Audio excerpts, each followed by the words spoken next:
Hi friends, big ಬಾಸ್ಗೆ common man ಕೂಡ select ಆಗ್ಬೋದು. ಅದಕ್ಕೆ ಬಿಗ್ ಬಾಸ್ ಈಗ ಅಫಿಷಿಯಲ್ ಆಗಿ ನೋಟಿಫಿಕೇಶನ್ ಅನ್ನು ಬಿಟ್ಟಿದ್ದಾರೆ, ಲಿಂಕ್ ಅನ್ನು ಬಿಟ್ಟಿದ್ದಾರೆ. ಅದರಲ್ಲಿ ಯಾರು ಬೇಕಾದರೂ 18+ ಇರ್ತಕ್ಕಂಥವ್ರು ಅಪ್ಲೈ ಮಾಡ್ಬೋದು. ವಿಡಿಯೋ ಹೇಗೆ ಮಾಡಬೇಕು, ಕಂಟೆಂಟ್ ಹೇಗಿರಬೇಕು ಅನ್ನೋದೇ ಎಲ್ಲರಿಗೂ ಒಂದು ಡೌಟು, ಒಂದು ಯಕ್ಷ ಪ್ರಶ್ನೆ. ಅದಕ್ಕೆಲ್ಲ ಈ ವಿಡಿಯೋದಲ್ಲಿ ಉತ್ತರ ಕೊಡ್ತೀನಿ. ಗುರು, ವಿಡಿಯೋ ಮಾಡಿ ತುಂಬ ದಿನ ಆಯಿತು, ವಿಡಿಯೋಗೆ ಒಂದು ಲೈಕ್ ಮಾಡಿ. ಅದೇ ರೀತಿ ಹೊಸಬ್ರು ಯಾರಾದರೂ ನೋಡ್ತಾ ಇದ್ರೆ ಅವರು ವಿಡಿಯೋಗೆ ಲೈಕ್ ಮಾಡಿ, ವಿಡಿಯೋನ ಸಬ್ಸ್ಕ್ರೈಬ್ ಮಾಡಿಕೊಂಡು ವಿಡಿಯೋನ ನೋಡಿ. ಇದೇ ರೀತಿ ಇನ್ನು ಕಂಟಿನ್ಯೂಸ್ ಆಗಿ ಬಿಗ್ ಬಾಸ್ ಬಗ್ಗೆ ವಿಡಿಯೋಸು ಬರ್ತಾ ಇರುತ್ತೆ. ಬಿಗ್ ಬಾಸು ಕಾಮನ್ ಮ್ಯಾನ್ಗೆ ಎಂಟ್ರಿ ಕೊಡ್ತಾರೆ ಅಂತ ನಾನು 4 ದಿನ ಹಿಂದೆನೇ ಒಂದು ವಿಡಿಯೋ ಮಾಡಿದ್ದೆ. ಇದೇ ಥರ ಲಿಂಕ್ ಬಿಡ್ತಾರೆ ಅಂತ ಕೂಡ ಹೇಳಿದ್ದೆ. ನಾನು ಏನು ಹೇಳಿದ್ನೋ ಅದೇ ರೀತಿ ಬಿಗ್ ಬಾಸು ನನಗೆ ಅಪ್ಡೇಟ್ ಇರ್ತಕ್ಕಂಥದ್ದನ್ನು ನಾನು ಹೇಳಿದೆ ಅಷ್ಟೇ. ಅದನ್ನು ಬಿಗ್ ಬಾಸ್ ಅದೇ ರೀತಿ ಮಾಡಿದ್ದಾರೆ. 3 ನಿಮಿಷಕ್ಕೂ ಮೀರದಂತೆ ವಿಡಿಯೋನ ಮಾಡಬೇಕು. ಅದರಲ್ಲೂ ಸಾಧ್ಯವಾದಷ್ಟು ಐಫೋನಿಂದ ವಿಡಿಯೋ ಮಾಡೋದನ್ನು ಕಡಿಮೆ ಮಾಡಿ, ಆ್ಯಂಡ್ರಾಯ್ಡಿಂದನೇ ಮಾಡಿ. ಯಾಕೆ ಅಂತಂದರೆ MB ಜಾಸ್ತಿ ಬರುತ್ತೆ, ಲೆಂತ್ ಜಾಸ್ತಿ ಆದರೆ ಅದರಲ್ಲಿ ತಗೊಳ್ಳೋದಿಲ್ಲ. ಇಲ್ಲ ಅಂತಂದರೆ ನಾವು ಐಫೋನಲ್ಲಿ ಮಾಡ್ತೀವಿ ಅಂತ ಹೇಳಿದ್ರು ಪರವಾಗಿಲ್ಲ ಮಾಡಿ, ಆ್ಯಂಡ್ರಾಯ್ಡಲ್ಲಿ ಮಾಡ್ತೀವಿ ಅಂದರೂ ಪರವಾಗಿಲ್ಲ ಮಾಡಿ. ಪ್ಲೇಸ್ಟೋರಲ್ಲಿ ನಿಮಗೆ ಆ್ಯಪ್ಸ್ ಸಿಗುತ್ತೆ, ರೆಡ್ಯೂಸ್ ಮಾಡ್ಕೊಳ್ಳೋಂಥದ್ದು, ವಿಡಿಯೋ ಕ್ವಾಲಿಟಿ ಕಡಿಮೆ ಮಾಡಿಕೊಂಡು ನೀವು ವಿಡಿಯೋನ ಅಪ್ಲೈ ಮಾಡ್ಬೋದು. ಅಪ್ಲೈ ಮಾಡೋದಕ್ಕೆ 28ನೇ ತಾರೀಕು ಲಾಸ್ಟ್ ಡೇಟ್ ಇದೆ ಗುರು. ಅಷ್ಟರೊಳಗಡೆ ನೀವು ವಿಡಿಯೋನ ಚೆನ್ನಾಗಿ ಮಾಡಿ ಅಪ್ಲೋಡು ಮಾಡಿ. ನಿಮಗೆ ಕಂಟೆಂಟ್ ಬಗ್ಗೆ ಗೊತ್ತಾಗಿಲ್ಲ ಅಂತಂದರೆ, ಇಲ್ಲ ಯಾವುದ್ರ ಬಗ್ಗೆ ಎಕ್ಸ್ಪ್ರೆಸ್ ಮಾಡ್ಕೋಬೇಕು, ಹೆಂಗೆ ಎಕ್ಸ್ಪ್ರೆಸ್ ಮಾಡ್ಕೋಬೇಕು ಅಂತ ಗೊತ್ತಾಗಿಲ್ಲ ಅಂತಂದರೆ, ನಾನು ಲಾಸ್ಟ್ ವಿಡಿಯೋದಲ್ಲಿ ಹೇಳಿದ್ದೆ, ಈ ವಿಡಿಯೋದಲ್ಲಿ ಹೇಳ್ತಾ ಇದ್ದೀನಿ. ನನಗೆ ಗೊತ್ತಿರೋರು ಆಲ್ರೆಡಿ ತೆಲುಗು ಬಿಗ್ ಬಾಸಲ್ಲಿ ಅಗ್ನಿ ಪರೀಕ್ಷೆ ಶೋಗೆ ಹೋಗಿದ್ರು, ಸೆಲೆಕ್ಟ್ ಆಗಿದ್ರು. ಅವ್ರದ್ದು ವಿಡಿಯೋ ಇದೆ, ಬೇಕಾದರೆ ನಾನು ಸೆಂಡ್ ಮಾಡ್ತೀನಿ.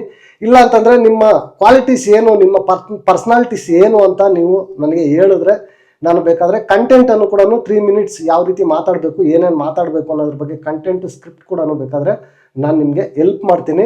ನನ್ನ ಇನ್ಸ್ಟಾಗ್ರಾಮ್ ID ಬಂದು ಡಿಸ್ಕ್ರಿಪ್ಷನಲ್ಲಿದೆ ಗುರು. ಇಂಟ್ರೆಸ್ಟ್ ಇದ್ದು ಜೆನ್ಯೂನ್ ಆಗಿ ನಾನು ಪಾರ್ಟಿಸಿಪೇಟ್ ಮಾಡಬೇಕು ಬಿಗ್ ಬಾಸಲ್ಲಿ ಅಂತಕ್ಕಂಥವ್ರು ನನಗೆ ಮೆಸೇಜ್ ಮಾಡಿ, ನಾನು ಖಂಡಿತ ಹೆಲ್ಪ್ ಮಾಡ್ತೀನಿ. ಇನ್ನು ವಿಡಿಯೋ ವಿಚಾರಕ್ಕೆ ಬಂದರೆ ಗುರು, ವಿಡಿಯೋ ಮಾಡಬೇಕಾದ್ರೆ ಕಾನ್ಫಿಡೆಂಟಾಗಿ ಮಾತಾಡಿ. ಅದ್ರ ಜೊತೆಗೆ ನಿಮ್ಮ ಸ್ಟ್ರೆಂತ್ ಏನಿದೆ ಅದನ್ನು ಹೇಳಿ. ನೀವು ಯಾಕೆ ಬಿಗ್ ಬಾಸ್ಗೆ ಹೋಗಬೇಕು ಅನ್ನೋದ್ರ ಬಗ್ಗೆ ಕ್ಲಿಯರ್ ಕಟ್ಟಾಗಿ ಹೇಳಿ. ಅದ್ರ ಜೊತೆಗೆ ನಿಮ್ಮ ವೀಕ್ನೆಸ್ ಏನು ಅದನ್ನು ಕೂಡ ಎಕ್ಸ್ಪ್ರೆಸ್ ಮಾಡ್ಕೊಳ್ಳಿ. ದಯವಿಟ್ಟು ಒಂದನ್ನು ಮಾತ್ರ ಮಾಡಬೇಡಿ ಗುರು, ಬೆಗ್ಗಿಂಗ್ ಮಾತ್ರ ಮಾಡ್ಕೊಳಕ್ಕೆ ಹೋಗಬೇಡಿ. ನನ್ನ ತಗೊಳ್ಳಿ, ಸೆಲೆಕ್ಟ್ ಮಾಡ್ಕೊಳ್ಳಿ ಅಂತ ಕೇಳ್ಕೊಳಕ್ಕೆ ಮಾತ್ರ ಹೋಗಬೇಡಿ. ಆನೆಸ್ಟಾಗಿ ನಿಮ್ದೇನಿದೆ ನ್ಯಾಚುರಲ್ ಆಗಿ ನೀವು ಮಾತಾಡಿ, ಖಂಡಿತ ಸೆಲೆಕ್ಟ್ ಆಗ್ತೀರಾ. ಕಾನ್ಫಿಡೆಂಟಾಗಿ ಮಾತಾಡಿ. ಬಟ್ ಏನು ಅಂತಂದರೆ, ಈಗ ಸೋಷಿಯಲ್ ಮೀಡಿಯಾದಲ್ಲಿ ನೋಡ್ತಾ ಇದ್ದೀನಿ, ತುಂಬ ಜನ ಇನ್ಫ್ಲೂಯೆನ್ಸರ್ಸು ಇನ್ಸ್ಟಾಗ್ರಾಮಲ್ಲೆಲ್ಲ ವಿಡಿಯೋ ಮಾಡಿ ಹಾಕ್ತಾ ಇದ್ದಾರೆ ಅವ್ರದ್ದು ಇದು. ಬಟ್ ಮಾಡಿದ್ದಾರೆ ಗುರು, ಯಾಕೆ ಬಿಗ್ ಬಾಸ್ಗೆ ಹೋಗಬೇಕು ಅನ್ನೋದ್ರ ಬಗ್ಗೆ ಕ್ಲಿಯರ್ ಕಟ್ಟಾಗಿ ಅವರು ಮಾತಾಡಿಲ್ಲ.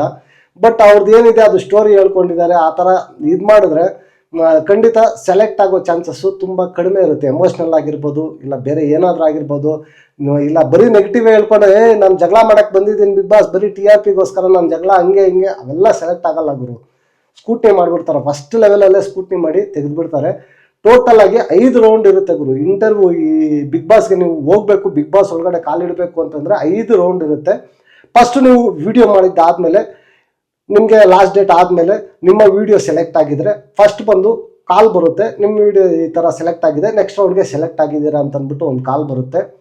ಅದಾದಮೇಲೆ ಕಾಲ್ ಬಂದಮೇಲೆ ನೆಕ್ಸ್ಟ್ 1 to 1 ಇಂಟರ್ವ್ಯೂ ಥರ ಕರೀತಾರೆ, ಮಾತಾಡ್ತಾರೆ. ನಿಮ್ಮ ಸ್ಟ್ರೆಂತ್ ಏನು, ವೀಕ್ನೆಸ್ ಏನು, ಈ ಥರ ಎಲ್ಲ ತಿಳ್ಕೊತಾರೆ. ಅದರಲ್ಲಿ ಸೆಲೆಕ್ಟ್ ಆಗಿರೋರನ್ನ ಗ್ರೂಪ್ ಡಿಸ್ಕಷನ್ಸ್ಗೆ ಬಿಡ್ತಾರೆ. ಆ ಗ್ರೂಪ್ ಡಿಸ್ಕಷನಲ್ಲಿ ಒಂದು 50 ಜನನ ಆ ಥರ ಸೆಲೆಕ್ಟ್ ಮಾಡಿಕೊಂಡು ನೆಕ್ಸ್ಟ್ ಅಗ್ನಿ ಪರೀಕ್ಷೆ ಅಂತ ಒಂದು ಶೋ ಬರುತ್ತೆ. ಅದಕ್ಕೆ 3 ಜನ X big boss contestants judges ಆಗಿ ಇರ್ತಾರೆ. ಅಲ್ಲಿ ಮೆಗಾ ಆಡಿಷನ್ ನಡೆಯುತ್ತೆ. ಆ ಆಡಿಷನಲ್ಲಿ ಒಂದು 20 ಜನನೋ 15 ಜನನೋ ಈ ಥರ ಸೆಲೆಕ್ಟ್ ಮಾಡ್ತಾರೆ. ಅಲ್ಲಿ ಸೆಲೆಕ್ಟ್ ಆದವ್ರಿಗೆ ಮತ್ತೆ ಆ ಅಗ್ನಿ ಪರೀಕ್ಷೆ ಶೋನಲ್ಲಿ ಒಂದು 15-20 ಎಪಿಸೋಡು ನಡೆಯುತ್ತೆ. ಜಿಯೋ ಹಾಟ್ಸ್ಟಾರಲ್ಲಿ ಟೆಲಿಕಾಸ್ಟ್ ಆಗುತ್ತೆ. ಅದರಲ್ಲಿ ನಿಮ್ಮ ಸ್ಟ್ರೆಂತ್ ಏನಿದೆ, ನೀವು ಯಾವ ರೀತಿ ಮಾತಾಡ್ತೀರಾ, ಟಾಸ್ಕ್ ಯಾವ ರೀತಿ ಆಟ ಆಡ್ತೀರಾ, ನಿಮ್ಮ ವ್ಯಕ್ತಿತ್ವ ಯಾವ ರೀತಿ ಇದೆ, ಯೂನಿಕ್ ಆಗಿದೆಯಾ, ಪರ್ಸ್ನಾಲಿಟಿ ಫೇಕ್ ಆಗಿದ್ದೀರಾ ಇಲ್ವಾ ಏನು ಅಂತ ಜಡ್ಜ್ ಮಾಡಿ ಅವರು ಅದರಿಂದ ಒಂದು 7 ಜನನ 6ರಿಂದ 7 ಇಲ್ಲ ಮಿನಿಮಮ್ ಒಂದು 8 ಜನನೂ ಸೆಲೆಕ್ಟ್ ಮಾಡೋ ಚಾನ್ಸಸ್ಸು ಜಾಸ್ತಿ ಇದೆ. ನೀವು ಮಾಡಬೇಕಾಗಿರೋದು ಇಷ್ಟೇ ಗುರು, ಯಾರಿಗೂ ₹1 ದುಡ್ಡು ಕೊಡಬೇಕಾಗಿಲ್ಲ. ಆನೆಸ್ಟಾಗಿ ಮೊಬೈಲ್ ನಿಮ್ಮದು, ಕ್ಯಾಮ್ರಾ ನಿಮ್ಮದು, ಮಾತಾಡೋದು ನಿಮ್ಮದು. ಬಟ್ ಕಾನ್ಫಿಡೆಂಟಾಗಿ ಮಾತಾಡಿ, ಚೆನ್ನಾಗಿ ಮಾತಾಡಿ, ಚೆನ್ನಾಗಿ ಅಟೆಂಡ್ ಮಾಡಿ. ನಿಮ್ಗೆ ಏನಾದರೂ ಟಿಪ್ಸ್ ಬೇಕು, ಹೆಲ್ಪ್ ಬೇಕು ಅಂತಂದರೆ ಖಂಡಿತ ನನಗೆ ಇನ್ಸ್ಟಾಗ್ರಾಮಲ್ಲಿ ಮೆಸೇಜ್ ಮಾಡಿ, ನಾನು ರಿಪ್ಲೈ ಕೊಡ್ತೀನಿ. ನಾನು ಅದಕ್ಕೆ ಯಾವ ರೀತಿ ಮಾಡಬೇಕು ಅನ್ನೋದು ಕೂಡ ನಾನು ಹೆಲ್ಪ್ ಮಾಡ್ತೀನಿ. ಯಾಕೆ ಅಂತಂದರೆ ನನಗೆ ಗೊತ್ತಿರೋರು ಯಾರಾದರೂ ಒಬ್ಬರು ಹೋದ್ರು ಅಂತಂದರೆ ಬಿಗ್ ಬಾಸ್ ಒಳಗಡೆ ನನಗೂ ಖುಷಿನೇ ಗುರು. ಅದರಿಂದ ಯಾಕಂತಂದರೆ ನನಗೂ ಪ್ಯಾಷನ್ ಇದೆ ಬಿಗ್ ಬಾಸ್ ಅಂತಂದರೆ, ರಿವ್ಯೂಸ್ ಮಾಡ್ತಾ ಇದ್ದೀನಿ. ನನಗೂ ತುಂಬ ನನಗೆ ಗೊತ್ತಿರೋರು ಯಾರೋ ಈ ಥರ ಹೋಗಿದ್ದಾರೆ ಅನ್ನೋದ್ರ ಬಗ್ಗೆ ನನಗೂ ಸ್ವಲ್ಪ ಕ್ಯೂರಿಯಾಸಿಟಿ ಇರುತ್ತೆ. ಚೆನ್ನಾಗಿ ಪಾಸಿಟಿವ್ ಆಗಿ ಮಾತಾಡ್ಬೋದು. ನೆಕ್ಸ್ಟ್ ಫರ್ದರಲ್ಲಿ ವೀಡಿಯೋ ಮಾಡಬೇಕಾದ್ರೆ ನಾನು ಹೇಳ್ಬೋದು ಈ ಥರ ನನಗೆ ಗೊತ್ತಿರೋರು ಈ ಥರ ಒಬ್ರು ಹೋಗಿದ್ರಪ್ಪ ಅಂತಲೂ ನಾನು ಹೇಳ್ಬೋದು. ಹೆಲ್ಪ್ ಮಾಡ್ತೀನಿ ಗುರು. ನನ್ನ ಕೈಲಾಗಿದ್ದು ಎಷ್ಟಾಗುತ್ತೋ ಅಷ್ಟು ಅಲ್ಲಿವರೆಗೂ ನಾನು ಹೆಲ್ಪ್ ಮಾಡೋಕ್ಕೆ ನಾನು ರೆಡಿ. ಬಟ್ ನಿಮಗೆ ಇಂಟ್ರೆಸ್ಟ್, ಜೆನ್ಯೂನ್ ಇಂಟ್ರೆಸ್ಟ್ ಇದ್ದರೆ ಮಾತ್ರ ಮೆಸೇಜ್ ಮಾಡಿ. ಇಲ್ಲ ಅಂತಂದರೆ ಮೊನ್ನೆ ಕೆಲವರೆಲ್ಲ ಮೆಸೇಜ್ ಮಾಡಿದ್ರು, ಇಂಟ್ರೆಸ್ಟ್ ಇಲ್ಲದೆ ಇರೋರೆಲ್ಲನೂ ಮೆಸೇಜ್ ಮಾಡಿ ಹೆಂಗೆ ಮಾಡಬೇಕು ಏನು ಮಾಡಬೇಕು ಆ ಥರ. ನಾನು ಎಲ್ಲರಿಗೂ ರಿಪ್ಲೈ ಕೊಟ್ಟಿದ್ದೀನಿ ಗುರು. ನನಗೆ ಯಾರು ಮೆಸೇಜ್ ಮಾಡಿದಾರೋ ಎಲ್ಲರಿಗೂ ರಿಪ್ಲೈ ಕೊಟ್ಟಿದ್ದೀನಿ. ಬಟ್ ಆದರೆ ಜೆನ್ಯೂನ್ ಆಗಿ ಯಾರು ಇದು ಮಾಡ್ತಿರೋ ಅವ್ರು ಮಾಡಿ, ಖಂಡಿತ ನಾನು ಹೆಲ್ಪ್ ಮಾಡ್ತೀನಿ. ಚೆನ್ನಾಗಿ ಆಡಿಷನನ್ನು ಮಾಡಿ ಚೆನ್ನಾಗಿ ಪರ್ಫಾರ್ಮೆನ್ಸನ್ನು ಕೊಡಿ. ಒಳ್ಳೆ ಆಪರ್ಚುನಿಟಿ ಗುರು. ಇದು ನೆಕ್ಸ್ಟು ಕಾಮನರ್ಸ್ನ ತಗೋಬೇಕಾ ಬೇಡವಾ ಬಿಗ್ ಬಾಸ್ಗೆ ಅನ್ನೋದು ಇದೊಂದು ಡಿಫೈನ್ ಆಗೋಂಥ ಶೋ ಅಂತ ಹೇಳ್ಬೋದು. ಯಾಕೆ ಅಂತಂದರೆ ಈ ಕಾಮನರ್ಸ್ ಯಾವ ರೀತಿ ಆಟ ಆಡ್ತಾರೆ, ಯಾವ ರೀತಿ ಬಿಹೇವ್ ಮಾಡ್ತಾರೆ ಅನ್ನೋದ್ರ ಮೇಲೆ ನೆಕ್ಸ್ಟ್ ಸೀಸನ್ ಕಾಮನರ್ಸನ್ನು ತಗೋಬೇಕಾ ಬೇಡವಾ ಅನ್ನೋದು ಡಿಸೈಡ್ ಮಾಡ್ತಾರೆ. ಈ ಸೀಸನಲ್ಲಿ ಚೆನ್ನಾಗಿ ಹೋಗೋರು ಚೆನ್ನಾಗಿ ಇಂಪ್ಯಾಕ್ಟ್ ಮಾಡಿದ್ರೆ ನೆಕ್ಸ್ಟ್ ಸೀಸನ್ ಕೂಡ ತಗೋತಾರೆ. ಕಾಮನರ್ಸ್ ಹೋದ್ರೆ ಯಾರಿಗೂ ಒಬ್ಬರಿಗೆ ಉಪಯೋಗ ಆಗುತ್ತೆ ಕಾಮನರ್ಸ್ಗೆ ಅನ್ನೋದು ನನ್ನ ಅನಿಸಿಕೆ ಗುರು. ನಿಮ್ಗೆ ಏನು ಅನ್ನಿಸ್ತು? ನಿಮ್ಮ ಪ್ರಕಾರ ಕಾಮನರ್ಸ್ಗೆ ಅವಕಾಶ ಕೊಟ್ಟಿದ್ದು ಸರಿ ಇದೆಯಾ ಇಲ್ವಾ ಅನ್ನೋದು ಈ ವಿಡಿಯೋ ಕೆಳಗಡೆ ಒಂದು ಕಮೆಂಟನ್ನು ಬರೀರಿ. ನೆಕ್ಸ್ಟ್ ವಿಡಿಯೋದಲ್ಲಿ ಸಿಗೋಣ. Until take care, bye bye, ನಮಸ್ತೆ.